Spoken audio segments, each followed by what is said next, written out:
you clicked on this video, you might be interested in short-term rentals or Airbnbs, but what if I told you you can take all of the cash flow that comes from renting short-term to someone and take out all of the headaches that come with running one or two individual Airbnbs? We're talking commercial real estate and we're talking hotels today. Yes, the thing that all short-term rental investors eventually want to get to. And I have an expert that knows a few things about hotels today that's going to give you the playbook from front to end. Let's get into it on today's episode.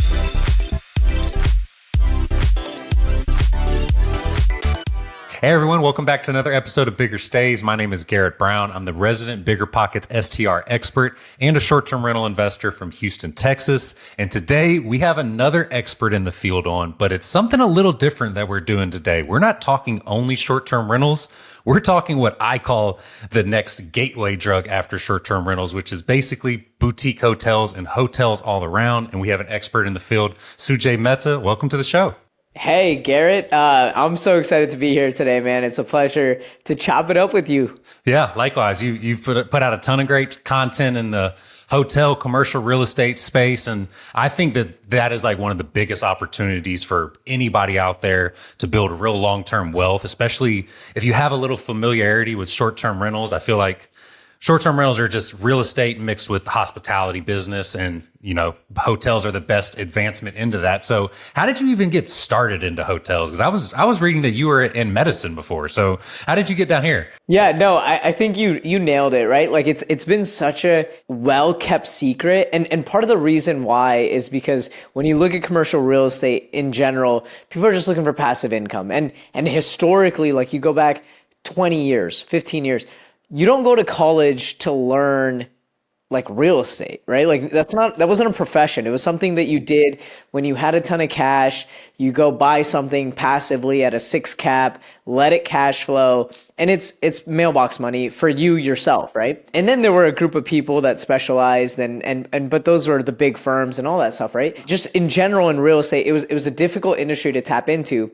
But then with Airbnbs and hotels having that business component to it, it was a little bit more tricky. And because of that, people naturally just didn't consider it real estate altogether, right? So it's been a very, very well kept secret, which has honestly worked in some of our benefits if you're able to tap into it early. And for those of you listeners who are already here, like, that's awesome, right? You guys are already exposed to something that hasn't yet taken off, but it's primed to. So my story, my background, as you can imagine, I mean, a lot of physicians who are Indian and a lot of hotel owners who are Indian, right? So in the community, in my circles, my family, we were always exposed to hospitality, right? And I always laugh about this. You'll probably hear me say this on like some other podcasts as well.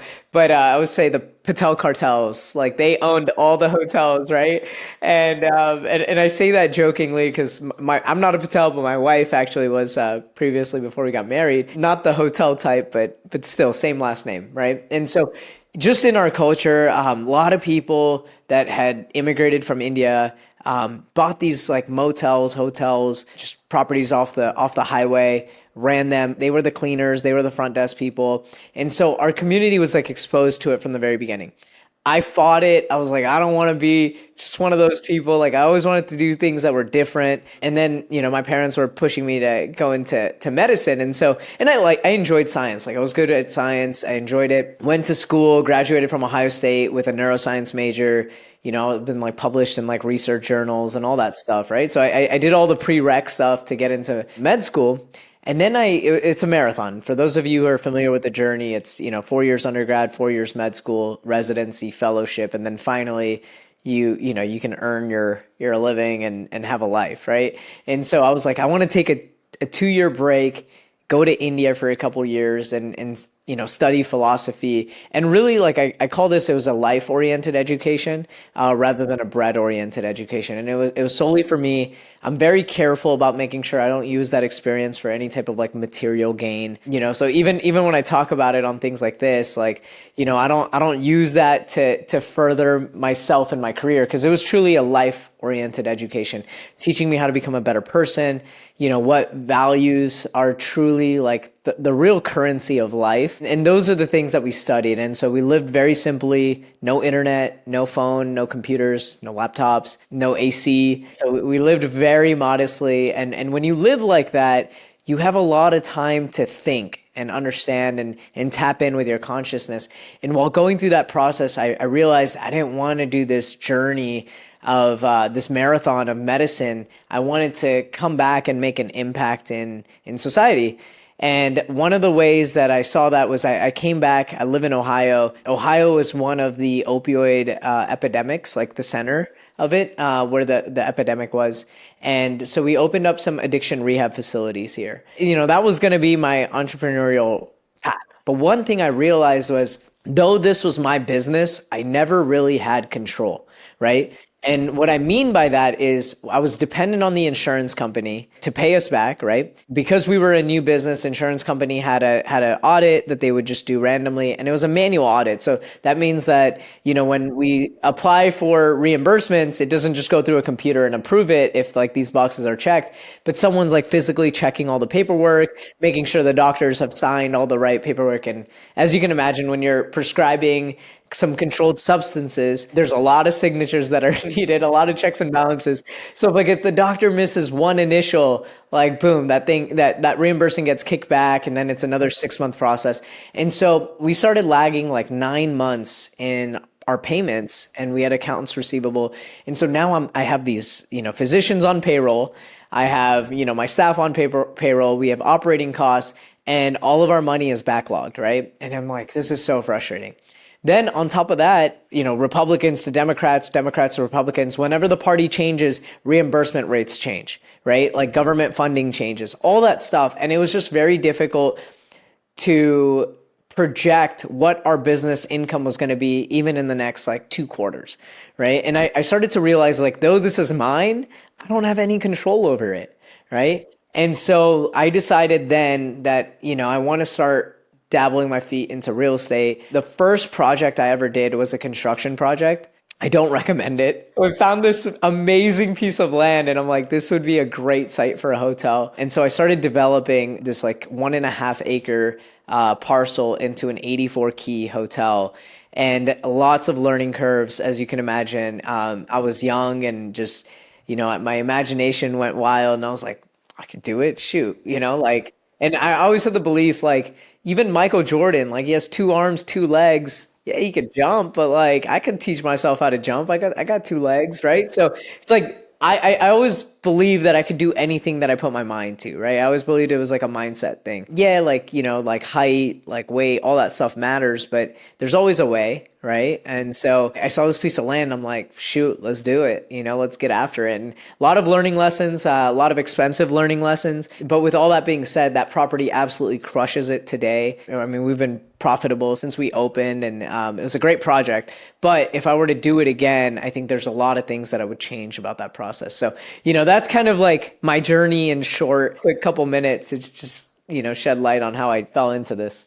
Nice. No, as somebody that played basketball almost my whole life, I unfortunately can confirm that you can only increase your vertical by so much. So I will say I tried very hard and never really got as far as I wanted to. But no, it's a super interesting story though, because it's like, I think that can resonate with a lot of the audience of going something that you kind of think is a little more traditional and, trying to go down that path, but always having an itch for like something a little different. And then, you try the entrepreneurship route and try a few things out there, but no one's path is ever just straight vertical. So it's a good way to highlight how you kind of zigged and zagged, had some ups and downs, just to keep that in perspective for everybody. But I think one thing that I'm sure everybody is listening probably wondering, and even myself, like when you think about hotels, is so you went into this bigger development. This was your first project, correct? It was the 84? Yeah, this was my first project. I did have family who had done some hospitality stuff before. I leaned on my circles, right? My community, my circles.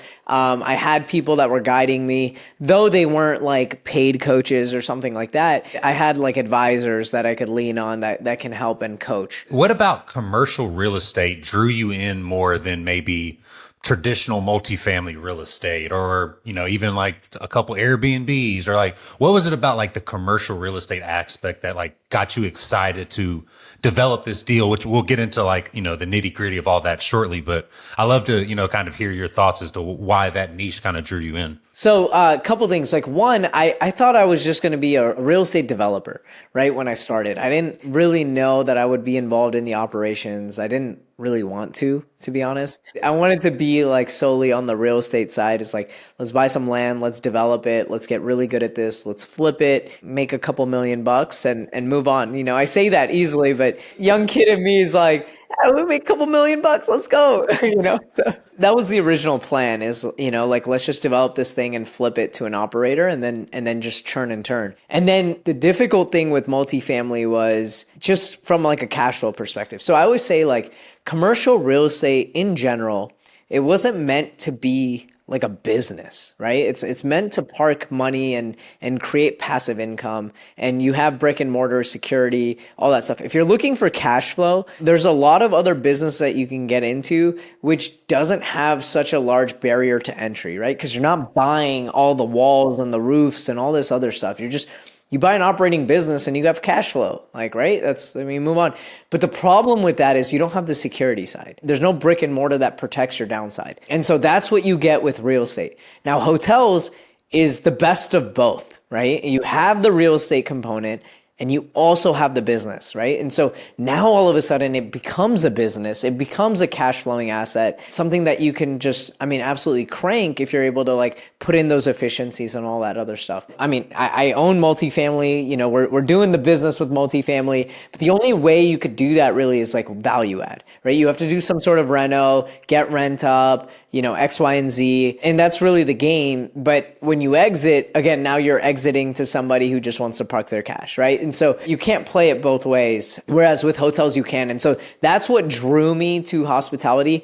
You asked about Airbnb as well. Airbnb wasn't really a thing back then, right? And so for me, like I was lucky enough to get into it early. And I remember when I was even starting to like raise for certain properties, Airbnb like just entered the scene. And I remember one of my investors was like, well, what do you think the impact of Airbnb is going to be? Like, do you think that, hotels are going to become obsolete? And I remember at that time, I'm like, no, Airbnb can't, it won't, this, that. But I definitely do think that it took a market share, right? In hindsight, it definitely took a market share. But you have to be very specific about what market you're talking about. So for example, I'm in Ohio. A lot of my projects, especially in the beginning, were in Ohio. So like no one's going to really stay at an Airbnb, I feel like, when they're visiting, Columbus, Ohio. They're going to be looking more for like a hotel type stay, unless they have a massive reunion or something of that sort, right? All you guys know it. You guys all know the draws to the Airbnb, so I won't get into it. But in general, they do better in like tourist type areas, right? And so those are important things to be able to understand. Is like every market is going to be a little bit different. You definitely hit it on the head with everything you kind of talked about with, everybody probably watching this has probably went down the route of, should I do small multifamily? Should I do small single family homes, fix and flips, all the options of real estate investing. That's why I love real estate investing, because there's so many, niches basically within it that you can find the one that works for you and the one that gives you the most passion to go on to further explore. But the thing I love about commercial real estate that you kind of touched on is none of these other ones, Airbnb, short-term rentals, like it's a little different, but there's a couple things you can do similar. But commercial real estate is one of the few ones you can pull some levers and increase the value of the property just tremendously by the amount of income you have, the expenses going down. You can't do that with a single family home. Like you're just at the mercy of everything else being sold. So let's dive into that first deal a little bit, because I'm sure people hear that, they're a little intimidated by it. They don't, even myself, like you hear an 84 key hotel, you're like, well, how could like little Joe Schmo like me ever figure something out like that? I don't have $1 million to do it, and or probably more than a few $1,000,000 in a lot of markets. So you found the piece of land, and we'll skip that part because you obviously knew your market pretty well, and we'll talk about markets at the end a little bit. But how did you get the financing for it? How did you get the development started of it? Like, how did you start to get some of those things in motion for you? Because I'm sure you didn't just out yourself, just go in with XYZ million and go take care of it. You found a few ways to finance this and work with some people. So I think that intimidates a lot of people. So go walk through your process of that and how it kind of got started for you. So let's jump right into the construction process and kind of like what was going through my mind even when I started. One of the key things, and I think this was my superpower, like starting out, right? Like, and you said Joe Schmoes, like, I feel like everyone out there, you guys are all superheroes in your own way, in your own story. And I believe it when I say like we can do anything, right? And so all of you guys, Joe Schmoes, Except jump higher. Yeah, except jump higher, maybe. Everything else. Yeah. You could still increase a little bit. But yeah, I mean, I think what my superpower was back then was just believing, right? So even when I jumped into healthcare entrepreneurship, you know, it was going out of my house, rubbing shoulders with whoever, anyone, everyone. And that was something big that my father had pushed in me. In the beginning, I was on Google, I was searching things, I was reading, I was learning. And every day he's like, you need to get out and meet people. And I'm like, I don't know. There's so much I don't know still. And he's like, it doesn't matter. Just go and meet people, go talk to people, go show up wherever it is. So like, I would go downtown. I would go talk to, you know, the health department, every department I could get my hands on, you know, I would go meet with them. Then I'd go look up other, you know, clinics or healthcare establishments, nursing homes, whatever. I'd just show up. I'd show up and be like, can I talk to the owner? Who's in charge? Can I have a meeting? Can I talk to them? And I was like, whatever, you know, there's no boundaries. There's no limitations. And oftentimes what happens is we draw these boundaries for ourselves. Right. And we create these imaginary lines. It's like, I can't do that. That right there is our number one hurdle. Right. And so while doing this, like I was able to grow a healthcare company, you know, like, and it worked. And so then when the next step came and I'm like, hey, this piece of land, it was just one step at a time. It's like being in the dark and going on like a 3 a.m. hike in Hawaii, you know, to catch the sunrise. You can only see as far as the flashlight in front of you shows you, right? So it's like, you just need 2 steps. That's it, just 2 steps ahead. And so, you know, I never put an LOI on a piece of real estate ever before. And I'm like, okay, cool. How do we do this? And, you know, found a realtor who was able to help me. I was like, hey, do you have a model LOI?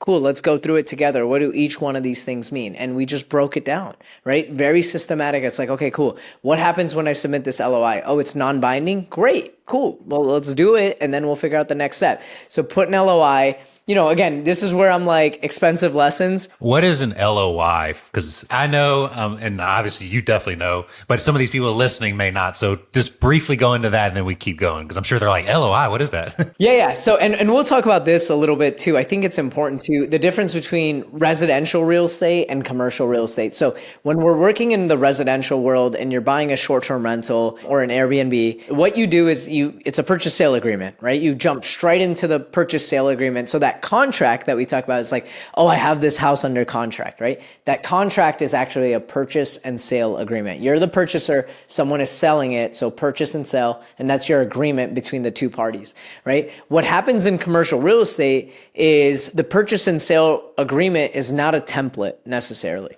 right? And so there's a lot of negotiation that has to happen between lawyers, between, you know, parties, and you want to take out like some of the big terms from those negotiations, right? Because attorneys are expensive. And so before we start racking up attorney hours, and it's like, why are we talking about the verbiage in a specific paragraph if we haven't even agreed to the purchase price, right? And so an LOI basically is a step before the purchase sale agreement that allows us to negotiate the big things, right? To see if, hey, is there a meeting of the minds in the first place before we get into the nitty gritty?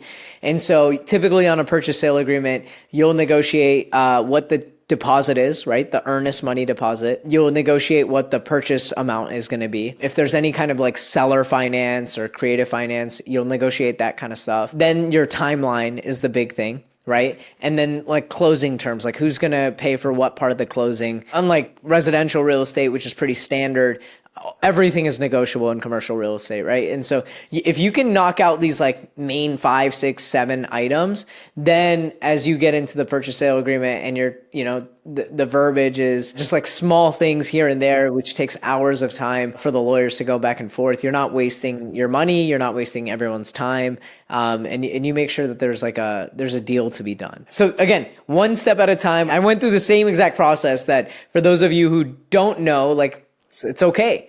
I went through the exact same process. I learned, and it was just one step at a time, right? And I'm a philosophy guy, so like I love my analogies. But even like going back to like Socrates' time, right? Like the greatest sculptors, like they just started with a hunk of stone, and it's like one chisel at a time, one chip at a time, and they create this like masterpiece. But it doesn't happen overnight. You got to go through the process. And so just aligning with the right people, finding the right partners that I could have in terms of like brokers, realtors, GCs, project managers, and even interviewing 5, 6 different GCs. Every time I learn something new while going through that interview process, I'm like, oh, okay, like he said this, so then I should go back to this guy and ask him about, the AIA contract, right? So you just start learning these terms and these things as you go. What actually happened to us is our GC on that first project, he went bankrupt halfway, like 80% in. And so 80% in, I actually had to pick up and finish the project myself. Wow. And so like even that, like we started getting liens on the property because, we paid the GC and he's supposed to pay it to the subcontractor. Mm-hmm. He didn't pay, and the sub started calling. They're like, hey, we supplied all the lumber, $288,000. Where's our money? I was like, what are you talking about? We've already paid you. No, you didn't. And you have 7 days. And I'm like, what? Like figuring out that stuff. And some of those were expensive lessons. We didn't have a bond on our GC, right? And so for those of you who don't understand, it's like an insurance where if something like this happens or the GC doesn't perform, the bond company will cover you, and then they'll go after the GC. All these things, like, we learned. And now as we've been doing more developments, we're like, I feel like we got it on lock. And still, you're always going to be learning. There's always new things, new products, new things available. But yeah, so it's one step at a time. We got this done. In terms of like financing and all those things, syndications weren't a huge thing back then. Like the common man can just do it, right? The Joe Schmoes, right? But I kind of started like figuring out my own way of like JVing, right? And so I was this young kid talking to 50, 55-year-olds, 60-year-olds, because those are the people that have money, right? And so trying to pitch to them, trying to walk the walk, talk the talk, dress the part, all the things, right? And saying, hey, invest if couple $100,000 in this project. It's going to be great. They ask me questions and I'm like trying to figure it out on the spot. And, but it was fun. And it was the hardest raise I've ever done, right? Because I didn't have the experience. But, nonetheless, like we got it done. One piece of advice I'd give for anyone starting out is like, if it's difficult to raise on your first project because you maybe don't have as big of a network or you don't have any track record or a smaller track record, maybe be skinnier on your profits, right? Like my acquisition fee was slim to none, like my development fee was slim to none, right? And I was okay with all of that because I wanted the first project had to be successful. The first project had to crush.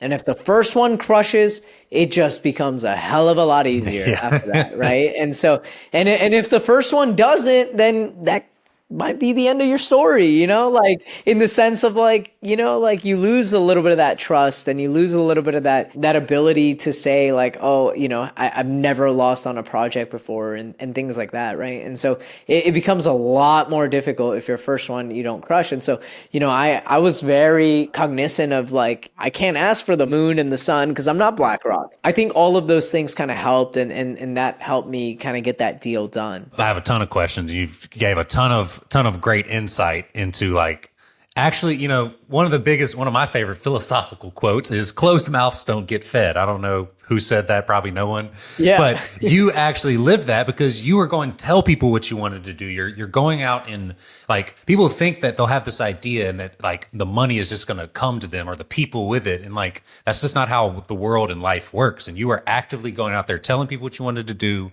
meeting people, rubbing shoulders, like increasing your network.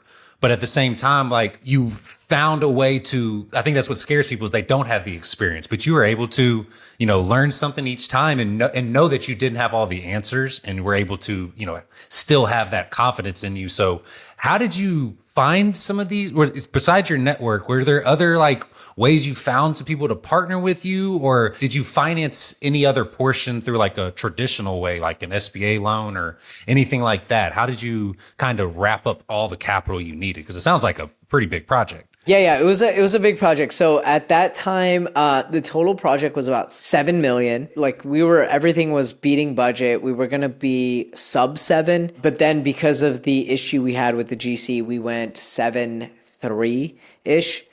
For the project, which, nowadays you can't build for that cheap anymore. Yeah. And so that's one of the reasons why I feel like it was a home run project. Cause, I go to sell that today, it's worth 11. A lot of it was, just in the community, knew people like who were physicians and that kind of stuff. And so, having multiple meetings, with those kinds of people. And again, development takes a long time. So you don't need all the money up front. Right. And so, while I was under LOI, before I even closed on the land, I had to go back and see, but I think it was almost like 9 months before we closed on the property. And so it took time. I mean, the earnest money deposit, I had to take care of that myself. But then 9 months before we really had to spend any real money on the project. So it gave me time to start raising and start talking to people, start having multiple meetings. And then even just, because I was doing other things before entrepreneurial, I had met other physicians and other people who were high net income individuals or high net worth individuals who were able to like come in and help. I heard a lot of no's, but remember, it only takes 5 yeses. That's it. So if you get 1 yes for every 100 no's, that just tells you got to ask 500 people. And so like, that's how I looked at it. And I'm like, and it sucked, to be honest, because in the beginning, I feel like I was like asking for money, right? It's like, hey, I have this project, would love for you to partner, would love for you to invest. But like now, as I've done it more and more times, I have people texting me like, dude, like, when's the next project, man? Come on, like, what are we doing here? Like, if not, like, I'm gonna have to find someone else. And I'm like, yo, chill, like, I'm looking. I'm trying to calm down. Yeah. But I mean, but it's a good problem to have, and I love it. And it's and to me, I see it as like a love letter. I say, yo, chill, but I love them. These are my people. These are because of them we're able to be successful, and they see it the other way. Is like because of our hard work, they're able to create like other income streams, right, and achieve their goals faster. So it's a match, made in heaven kind of thing, and it's a win-win solution. But it takes time to build that. And then the other thing is when you get into commercial real estate, people say like, oh, $7 million project, like I can't do that. But you got to remember, you can get loan products that are only 20% down, even 10% down, right? It's a little bit harder nowadays. People say like, oh, 10%, but it's a little more difficult. But SBA, you could get 15. Up to 10, but it's still rare even with SBA. But you get up to 15, 20% down. And so now all of a sudden you're just looking at like a 1.2 or a $1.5 million raise for a $7 million project. And a $1.5 million raise is $1,500,000 investors. Like you break it down like that, right? And if you get a couple big ones, then it's less. That's how you break it down. But typically whenever we structure our deals, our capital stack is what we call it. So like, if it's $7 million to get to here, what does the stack look like, right? And so the first portion of it is like my own money. So it could be little, it could be 5%, it could be 10%, it could be as much as I want. Typically in my own deals, I try to keep 20 to 25, 30% because I also want to own the real estate, right? And so our capital stack is I'm usually in there for, anywhere from 10 to 30%. And then we have investors, right? And so between me and my investors, that makes up the down payment for the loan. And then the big stack on top of that is the traditional financing, as you would call it. So it could be a community bank, a regional bank. It could be the SBA along with a regional bank, right? So those of you who don't know, SBA is Small Business Administration. This is why hotels are the best asset class in the game because, multifamily and all these other passive real estate, they're not businesses. So you can't tap into these other loan products, right? And so you're able to leverage SBA, which is a loan product and an option that that we have. As you get into bigger deals, there's another product called CMBS. Those are non-recourse, so you don't have to guarantee the loan. There's no personal guarantee in the traditional sense. Someone still has to guarantee in case there's fraud and stuff like that, but you're not liable if, you've done everything ethically the right way and then the deal goes south, which is huge when you're trying to raise capital and stuff, right? And so there's a CMBS product that you could start tapping into. And then there's a ton of other stuff like mezz, bridge, private debt. It goes on forever. But yeah, so we typically on that stack, we typically have another large portion, which would be like bank, you can call it quote unquote, like bank finance, right? And so between the down payment with investors, my own firm, and then the bank, that kind of makes up all $7 million that we need to get the deal done. While I was building this, I actually did an acquisition. So when I talk about my first deal, the first one I started was a construction project, but before that actually opened up, I bought an existing hotel, and that one I did a SBA 504 loan on. And then the construction project, I did it was a community bank and a regional loan. Yeah, nice. That was going to be one of my next questions because you kind of alluded to it earlier, though, with talking about, it's not as cheap to build anymore. So somebody that is newer into this and say they don't, they maybe have a couple partners they can work with capital wise and some other things. Would you recommend they find a mom and pop hotel that they're kind of ready to check out? And this might be a good time for them to come in and, increase everything they can do there operationally and put a little money into it? Or, do you think that's the best route for somebody that's newer to this? Or do you think maybe exploring working with somebody else and developing something if the opportunity is there? What do you think is the creative way for somebody to kind of get into this as low barrier as possible? Yeah, for my audience that is completely green out there, right? Okay, here it is. So this is the playbook. The best way to get into it, in my opinion, and this is assuming you don't have, a JV partner with a piece of land who's like knocking on your door, is like, hey, let's do this together kind of thing, right? But it's like you're completely green. You can do anything you want. Like, let's just get into it, right? I would say is look for a property that's maybe sub 50 keys. There's boutique and there's branded hotels, right? The branded hotels sometimes are going to be a little bit more expensive because they may be higher key count or they have a flag or a brand that itself carries some value, right? So maybe a boutique hotel is something that's absolutely possible for you to in terms of like the check amount, right? The check size. So maybe get into like this boutique hotel. Location is everything. Find a property that is in a great location, right? But it's tired. It's not being operated the way it should from an efficiency standpoint, from a branding standpoint, from a tech stack standpoint, from a renovation and like the offering to the guest and the consumer standpoint, right? From all those standpoints or a majority of them, find an asset that is tired and has not been run well, something that you can come into, and it very well could be cash flowing from day one, right? Your cost basis or your purchase price should be such where you're breaking even or you're cash flowing, even if you don't touch it. You just manage it the way it is. So you get into a project like that, then you start doing some light renovations, change the wallpaper, change the carpet, change the bedding. Boom. Right there, it's going to feel like night and day difference. Like it's like charging a Tesla. In that first 20 minutes, you get 80% of the charge or whatever it is, right? Similar, right? In the first dollar spent, you get 80% of the value and the ADR bump that you would not otherwise, right? And so find things like that. Then efficiencies, right? Like that stuff doesn't cost any money. Just the way it's operated, just the systems and processes. Like right now they're doing their accounting on the back of a napkin, right? We have a bookkeeping firm where we do a lot of bookkeeping for short-term rentals, hotels, that kind of stuff. I mean, it could be cheap, it could be affordable, but those numbers will tell you the entire story, right? So start with the bookkeeping, right? Once you start doing the bookkeeping and okay, this is where my costs are. Why is my electricity so much? Oh, after checkout, they're not turning the P-tax off, right? My cleaners aren't turning. So now add that to their systems and processes in the housekeeping chart is turn off the P-tax every time you leave a room, right? And then only the 5 check-ins or 10 check-ins you have for the day,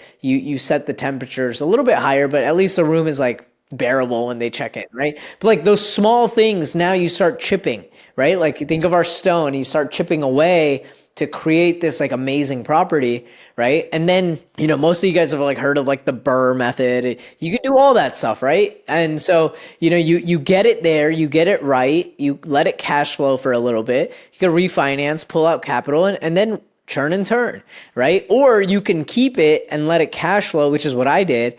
Kept my first deal. I let it cash flow. I use that cash to then allow me to spend money on my brand, spend money on my business, spend money on my marketing, spend money on having actual pitches instead of just like doing in-person meetings without a slide deck or anything. Like none of that stuff existed back then, right? And so like now you can spend money on yourself. You can spend money and maybe reinvest it into a deal, right? Like now you can afford those things, and you can even afford some mistakes, right? And so that's the beauty of hotels. Like they cash flow so well. You can reinvest those funds and continue to grow. Lots of opportunities, even for newbies. Last hotel I bought last year, it was 104 rooms, 15 million.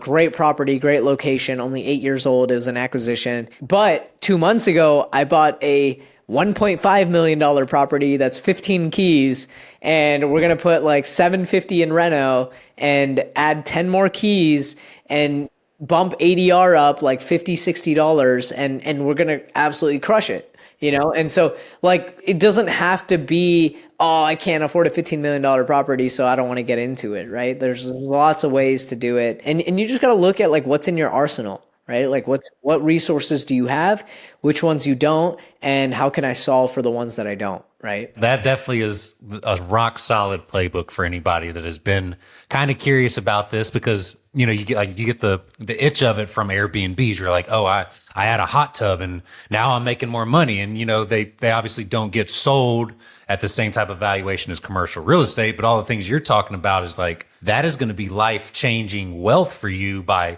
increasing these values continuously, either refining till you die, or keeping it cash flowing like you did, and investing that back into your brand and your business. I had a similar thing with like all my glamping sites. Like we have grown tremendously. The first time I launched my first tent, it was a geodome. People were like, I was trying to find a couple investors, and everybody thought I was crazy to do this. Yeah, I thought like, you can't make 100,000 on a tent in the middle of the woods. And I was like, I think I can. Once I proved it, kept going over and over.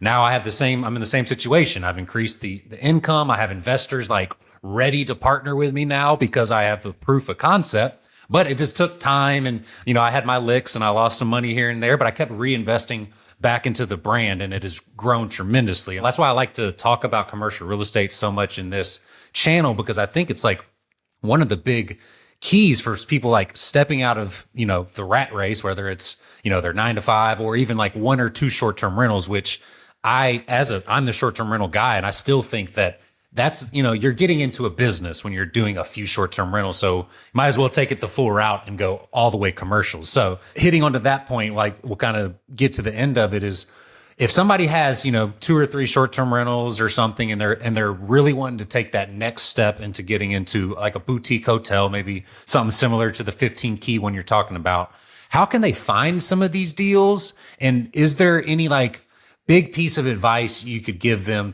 as they're kind of making that transition of, what is next to come for them as they just start into their, real commercial real estate world? I totally resonate with anyone who's thinking like that. And I respect it, right? Because that's how I started too. And it wasn't short-term rental, but it was this medical business that I had. And I felt the pain of it, right? I felt the pain in the operations and the, like it wasn't mine. And that's what happens sometimes when you have a lot, or, sometimes regulations change and all that stuff, right? And so for anyone who like feels that pain, and it's good, you can diversify too, right? So you could still have your base, you could still continue to grow the short-term rental side, but then also tap into something else. And so I totally respect that. And for anyone who's looking, I think, to be honest, next steps really, like I said, depends on what resources you don't have. But the number one thing I would say is don't make the same mistakes that other people have, right? And so you guys are already, tapped in with Garrett. I think that's amazing and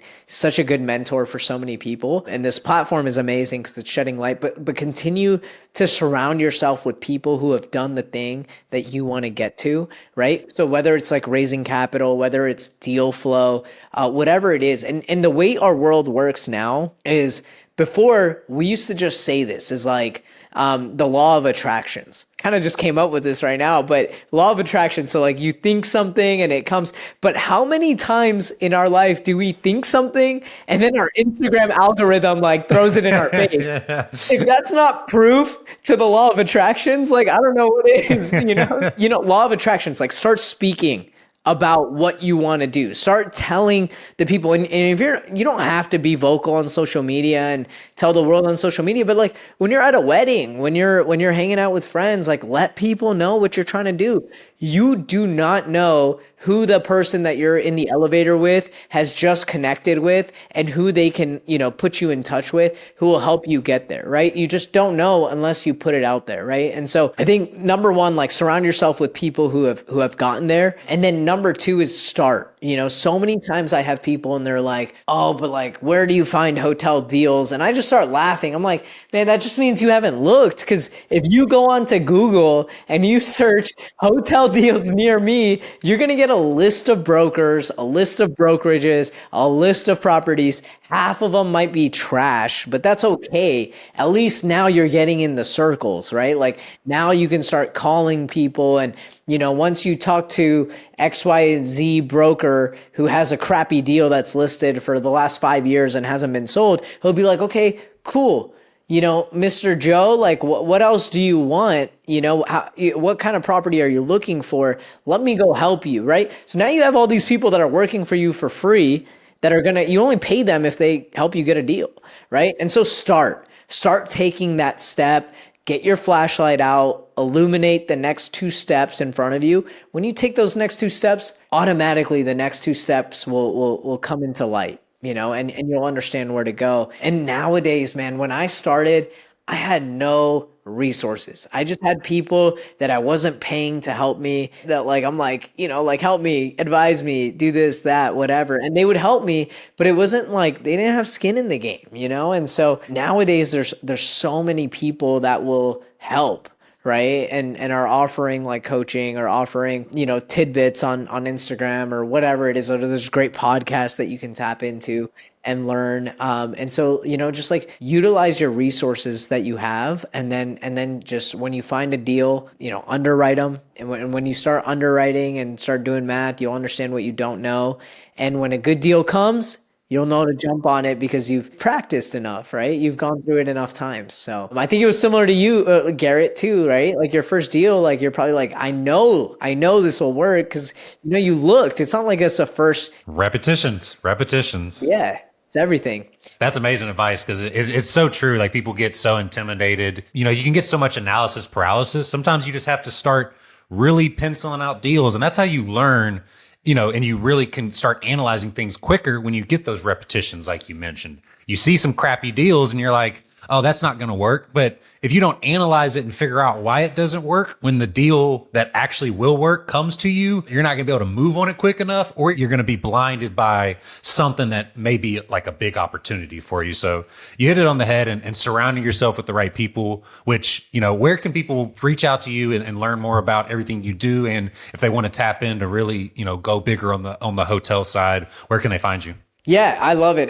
There's just so much more that we can talk about and stuff too. And we'll probably have to do a round 2. For sure. But would love for you guys to follow on Instagram and DM me if you have any questions. Like I'm usually pretty good with getting back to people, or if you don't agree with something or you love something that we talked about today, feel free to just like reach out and say what's up, and happy to just like get to know people. And I always say, there's like 7-8 billion people in the world, but friends are still hard to come by. Like that's not fair. So in this like social media as a tool that we have, like it's a great place to connect and get to know people. So, feel free to like tap in on social media, on Instagram. Suj Meta is SUJMEHTA is my Instagram handle. And then from there, we have coaching programs and things like that, but happy to just like say what's up and connect even outside of that. Awesome. Yeah. We'll link everything in the show notes below for people to reach out to you. And we definitely will have you back on for a part 2. And maybe we'll analyze a new deal you're working on or anything that, kind of will bring it even more to life for people too. Cause I'm sure this was a good entry to it. And I'm sure their heads are spinning now. So now they can do a little research, and then in a couple months, we'll have you back for part 2, and it'll be perfect timing for them to tap back in. But I appreciate you joining and giving some real knowledge to help, everyone out there gain some real wealth in this world. And if you made it all the way to the end of this episode, please hit subscribe, leave a comment below, let us know what your favorite part was, and we'll see y'all in the next episode. Thanks for tuning in.